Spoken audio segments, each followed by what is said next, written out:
आज समय है केंद्र की सरकार को, चाहे देश के प्रधानमंत्री माननीय मोदी जी हो, चाहे गृह मंत्री अमित शाह जी हो, चाहे विभिन्न राज्यों के मुख्यमंत्री हो या उनके मंत्रिमंडल के लोग हो, पूरे देश की सरकारों को आज बताना पड़ेगा वो जातिवाद खत्म करना चाहते हैं या नहीं करना चाहते। आजादी से पहले 565 रियासतें थी।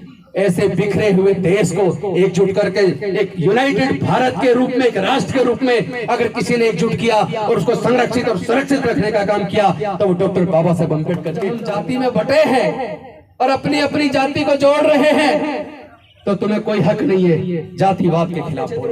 दिल्ली के कोने कोने से आए हैं, बस मैं एक संकल्प आपसे दिलवाना चाहता हूं, क्या आप इन जातियों को तोड़ने के लिए तैयार हैं? तो जाति तोड़ो, जाति तोड़ो। जय जय जय जय जय भीम, जय भीम, जय भीम।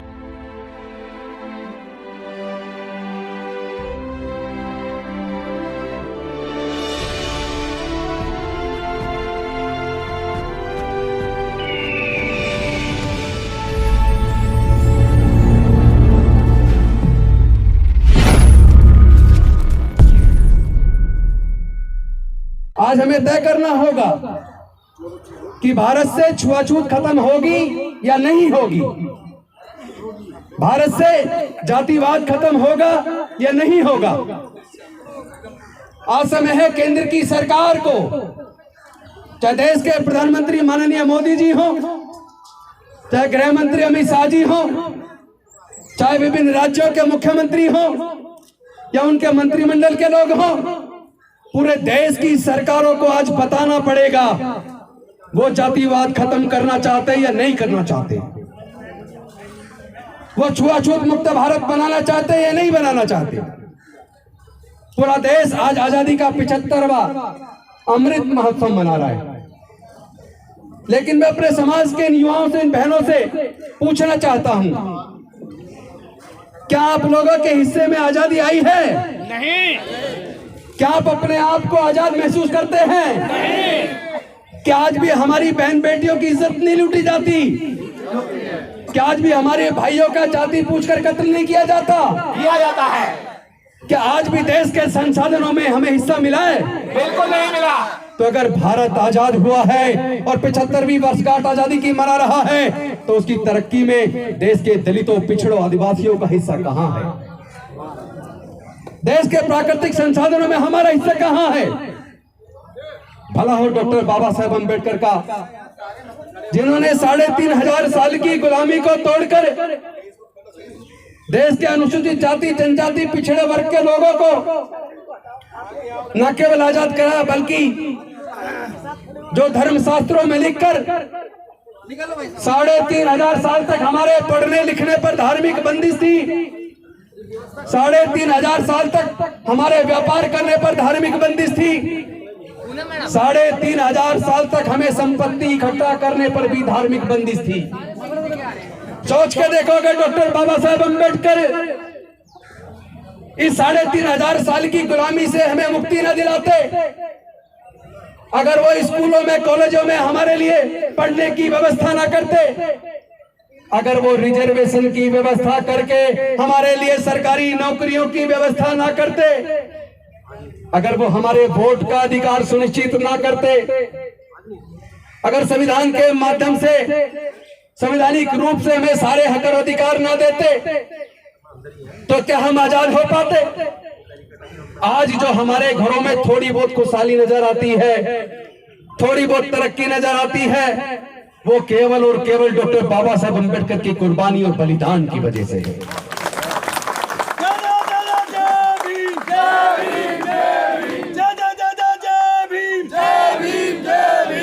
मैं आप सब साथियों से आह्वान करना चाहता हूं, कृपया एक बार आंख मीच कर, आंख बंद कर अपने मन में सोच के देखो, डॉक्टर बाबा साहेब अम्बेडकर के 4 बच्चे चले गए।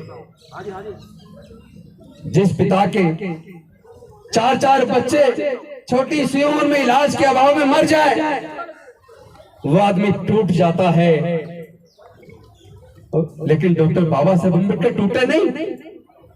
4 बच्चों को गंवाने के बावजूद उन्होंने अपना पूरा जीवन लगाकर हमारे दलितों, पिछड़ों, आदिवासियों को 3,500 साल की गुलामी से मुक्त किया।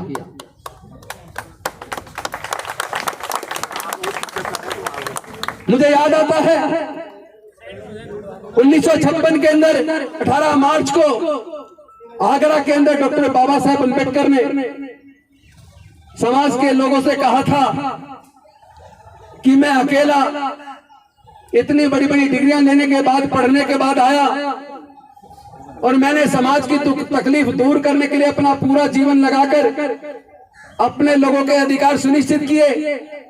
मैं उम्मीद करता था कि जब मेरे समाज के लोग पढ़ लिख जाएंगे, अफसर बन जाएंगे, डॉक्टर, इंजीनियर, वकील बन जाएंगे, अगर मैं अकेला इतना सब कुछ दे पाया तो मेरे समाज के पढ़े लिखे लोग मिलकर जब इस लड़ाई को लड़ेंगे तो समाज को पूरी तरीके से आजादी दिला देंगे, समाज के हक अधिकार सुनिश्चित कर देंगे। लेकिन आज मैं बड़े दुखी मन से कह रहा हूं, मुझे मेरे पढ़े लिखे लोगों ने धोखा दिया। इस कारवा को बड़ी मुसीबतों के बाद मैं यहां तक लेकर आया हूं, बड़े कष्ट झेले हैं।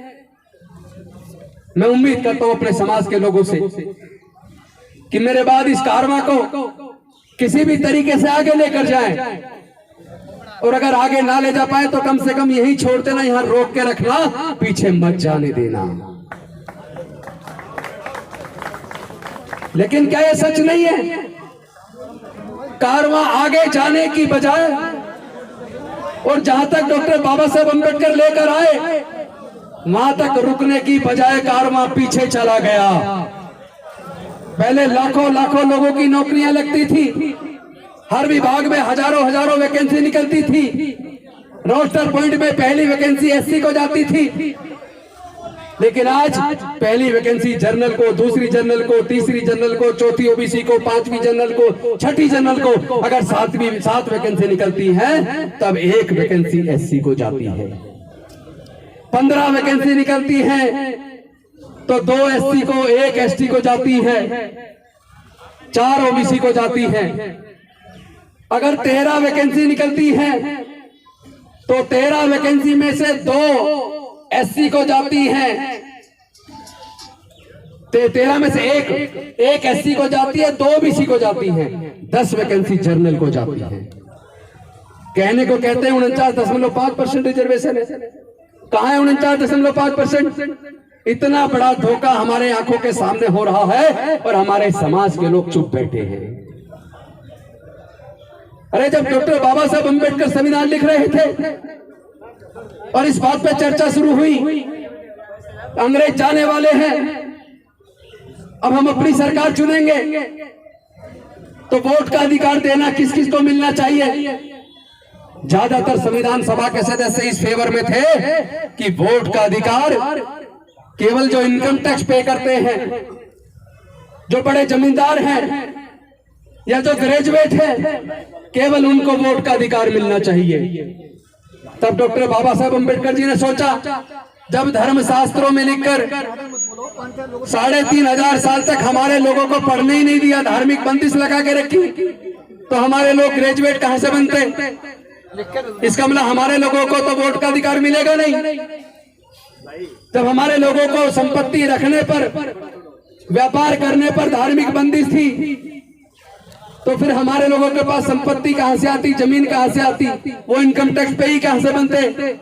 इसका मतलब संविधान सभा के ज्यादातर सदस्य हमारे लोगों को वोट का अधिकार भी नहीं देना चाहते।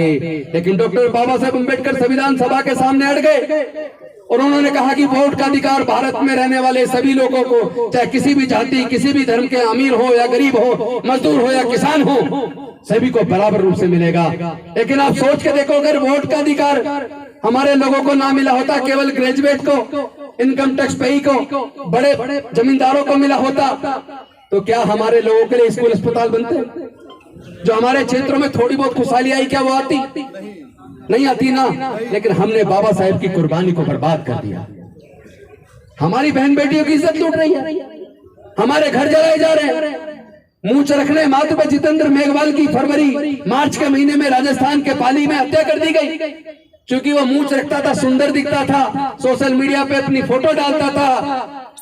जिसने उसकी हत्या की उसने पुलिस को बताया कि ये सोशल मीडिया पर मूंछ पहनाते हुए अपनी फोटो डालता है, ये सुंदर दिखता है, इसलिए मुझे ये अच्छा नहीं लगा, ये दलित है, मैंने इसलिए इसकी हत्या कर दी। तो हमारे लोग सुंदर दिखेंगे तो आप हमारी हत्या कर दोगे? हमारे लोग जज, डॉक्टर, इंजीनियर, कलेक्टर बन जाएंगे तो आप हमारी हत्या करोगे? अभी 3 रात पहले मेरे घर पर सुनील जी आए, जो आईएएस में जिनका 22वां रैंक ऑल इंडिया में आया, जनरल से उनका सिलेक्शन हुआ। उन्होंने मुझे बताया, उनकी वाइफ भी आईएफएस है, उन्होंने मुझे बताया कि पिछले दिनों उनकी शादी हुई तब तक आईएएस का रिजल्ट नहीं आया था, वो आईपीएस ऑफिसर थे। और उन्होंने अपनी बारात घोड़ी पर निकालने की जब जिद की, पूरा का पूरा वहां के सामंतवादी लोग उनके खिलाफ हो गए। उन्होंने कहा अगर घोड़ी पे बारात निकालोगे तो तुम्हारी बारात पे हमला करेंगे, तुम्हें जिंदा नहीं छोड़ेंगे। लेकिन वो आईपीएस ऑफिसर थे, उन्होंने पुलिस प्रशासन की बहुत अधिक मात्रा में व्यवस्था कराई, छतों पे पुलिस वाले इकट्ठे हुए, चारों तरफ पुलिस की छावनी बैठ गई। तब कहीं जाकर एक आईपीएस ऑफिसर वो अपनी बारात घोड़ी पर निकाल के आया। क्या शर्म नहीं आती? भारत की सरकारों को शर्म नहीं आती? क्या हम इंसान नहीं है? कहते हैं कि ये खाना तो दलित महिला ने बनाया है, ये खाना बच्चे नहीं खाएंगे। मैं आप सबके से, मेरे साथी बैठे सारे, मैं आप सबसे पूछना चाहता हूं, देश के अंदर जूते चप्पल कौन बनाता है? हम बनाते हैं। तो क्या तुम जूते चप्पल पहनना बंद कर दोगे? देश के अंदर खेतों के अंदर अन्न कौन उगाता है? मजदूर के तौर पर, बेशक जमीन के मालिक ना हो, लेकिन उस जमीन पे खेती मजदूर के रूप में हम लोग करते हैं, अन्न हम उगाते हैं। तो क्या आप हमारे हाथ का उगाया वो अन्न खाना बंद कर दोगे? जिन घरों में आप रहते हैं उन घरों का मजदूर के रूप में निर्माण हम करते हैं, क्या आप उन घरों में रहना बंद कर दोगे? जिन स्कूलों में, कॉलेजों में आपके बच्चे पढ़ते हैं, जिन अस्पतालों में आप इलाज कराते हैं, उनका निर्माण मजदूर के तौर पर हमारे दलित समाज के मजदूर भाई करते हैं। क्या आप उन अस्पतालों में इलाज कराना बंद कर दो? क्या उन कॉलेज, अस्पतालों में, हॉस्पिटल में जाना अपने बच्चों को भेजना बंद कर दोगे? जिस कपड़े को आप पहनते हैं उस कपड़े को भी हमारे लोग भुनने का काम करते हैं। क्या आप कपड़े पहनना बंद करके नंगे होने को तैयार हो? सोच के देखो क्या क्या छोड़ना पड़ेगा तुम्हें। इस तरीके से देश नहीं चलता। भारत विविधताओं का देश है। आपको सबको शुक्रिया अदा करना चाहिए डॉक्टर बाबा साहेब अम्बेडकर का। जिस देश के अंदर इतनी सारी भाषाएं हो, इतनी सारी संस्कृतियां हो, इतनी सारी जातियां हो, 4 वर्ण हो, अनेकों धर्म हो, इतनी विविधताओं के बावजूद जहां हर 50 किलोमीटर चलने पर भाषा बदल जाती है, संस्कृति बदल जाती है, जहां आजादी से पहले 565 रियासतें थी, ऐसे बिखरे हुए देश को एकजुट करके एक यूनाइटेड भारत के रूप में, एक राष्ट्र के रूप में अगर किसी ने एकजुट किया और उसको संरक्षित और सुरक्षित रखने का काम किया तो वो डॉक्टर बाबा साहेब अम्बेडकर के संविधान ने किया। तो बाबा साहेब अम्बेडकर की दूरगामी सोच थी। लेकिन दुख तब होता है जब हमारे लोगों के खिलाफ जुल्म होता है, हमारी बहन की इज्जत लूट ली जाती है, हमारे बच्चों को मार दिया जाता है, हम विरोध करते हैं तो हमारी बस्तियां जला दी जाती है। अभी आपने देखा होगा जालौर के अंदर जो अपने आप को ऊंची जाति का कहते हैं सो-कॉल्ड, उन लोगों ने इस घटना के विरोध में पंचायत की, महापंचायत की है। उन्हीं लोगों ने हाथरस में भी महापंचायत की। तो क्या जुल्म करने वालों के फेवर में महापंचायत करके तुम भारत को एकजुट रख सकते हो? नहीं। हमारे समाज के लोग कोई गुलाम नहीं है। अब हमें दोबारा से गुलामी स्वीकार नहीं है। हम लोग लड़ेंगे, हम जीतेंगे। हम डॉक्टर बाबा साहेब अम्बेडकर के बच्चे हैं। लेकिन मैं आपको इस मंच के माध्यम से आह्वान करना चाहता हूं, अगर आपको इस लड़ाई को जीतना है तो ब्राह्मणवाद को और ब्राह्मण में अंतर करना सीखो। आज ब्राह्मणवाद दलितों के अंदर घुस चुका है। वाल्मीकि समाज के लोग अपने आप को अलग लेके चल रहे हैं, जाटो समाज के लोग अपने आप को अलग लेके चल रहे हैं, खटीक समाज के लोग अपने आप को अलग लेके चल रहे हैं, रेगड़ समाज के लोग अपने आप को अलग लेके चल रहे हैं, बलई समाज के लोग अपने आप को अलग लेके चल रहे हैं, कोली समाज अपने आप को अलग लेके चल रहा है, और उसी तरह अनुसूचित जनजाति में, उसी तरह पिछड़े वर्ग में। मुझे पता लगा जो कुर्मी समाज है उसमें सचान अलग है, वर्मा अलग है, चौधरी अलग है, पटेल अलग है। जाति में जाति, जाति में जाति, जाति में जाति। जब हम लोग अपनी जाति को महान बताते हैं, अपनी जाति को ऊंचा बताते हैं, उसी क्षण हम जाति व्यवस्था को मजबूत कर देते हैं। जब हम जाति में बटे हैं और अपनी अपनी जाति को जोड़ रहे हैं तो तुम्हें कोई हक नहीं है जातिवाद के खिलाफ बोलने का। अगर तुम जातिवाद को खत्म करना चाहते हो तो इस बात को समझ लो कि हमारे साथ जो उत्पीड़न है वो जातिवाद की वजह से है। ये जातिगत उत्पीड़न है, ये जाति की वजह से है। जब तक जातियां बनी रहेंगी तब तक जातिगत उत्पीड़न भी बना रहेगा। अगर आप जातिगत उत्पीड़न से मुक्ति चाहते हैं तो जाति छोड़ने का संकल्प करो। जाति छोड़ो, समाज छोड़ो। कोई वाल्मीकि नहीं चलेगा, कोई जाटव नहीं, कोई चमार नहीं, कोई कोली नहीं, कोई खटीक नहीं, कोई बैरवा नहीं, कोई बलई नहीं, कोई रेगड़ नहीं, कोई वर्मा नहीं, कोई चौधरी नहीं, कोई सचान नहीं, कोई पटेल नहीं, कोई सोनकर नहीं। प्रबुद्ध भारत, बौद्धमय भारत, ये डॉक्टर बाबा साहब अम्बेडकर का सपना था। एक ऐसा भारत, एक ऐसा भारत जिसमें सबके लिए समता, स्वतंत्रता, बंधुता और न्याय हो, जिसमें मानवता को ही सर्वश्रेष्ठ माना जाए, जिसमें सबके लिए प्रज्ञा हो, सबके लिए करुणा हो, सबके लिए शील हो।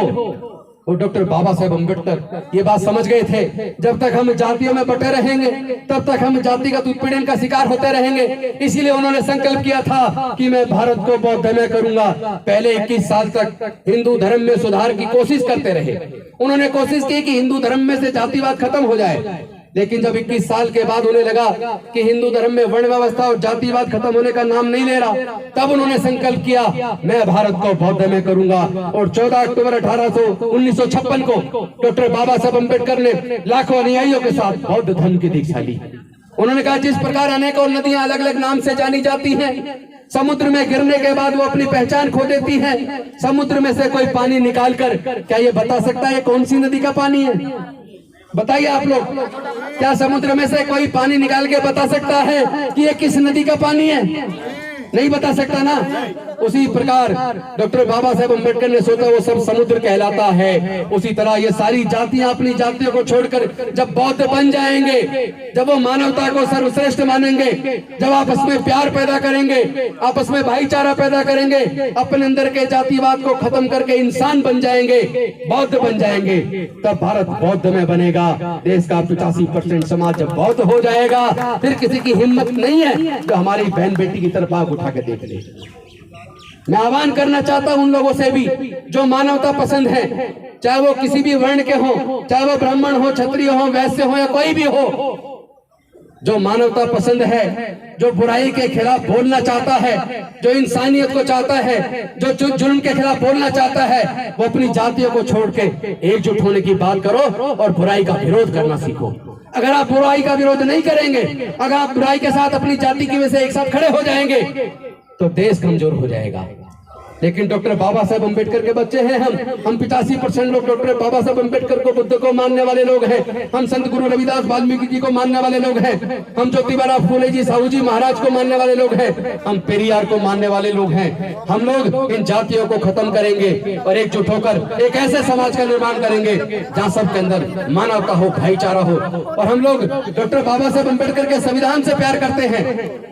हम लोग कोई भी काम संविधान विरोधी नहीं करेंगे, ये संकल्प भी लेना होगा, क्योंकि हमारे बीच ये लोग आकर हमारे बीच नफरत पैदा करेंगे। ये लोग हमारे लोगों को उत्तेजित करने की कोशिश करेंगे, ये लोग तोड़फोड़ करवाने की कोशिश करेंगे।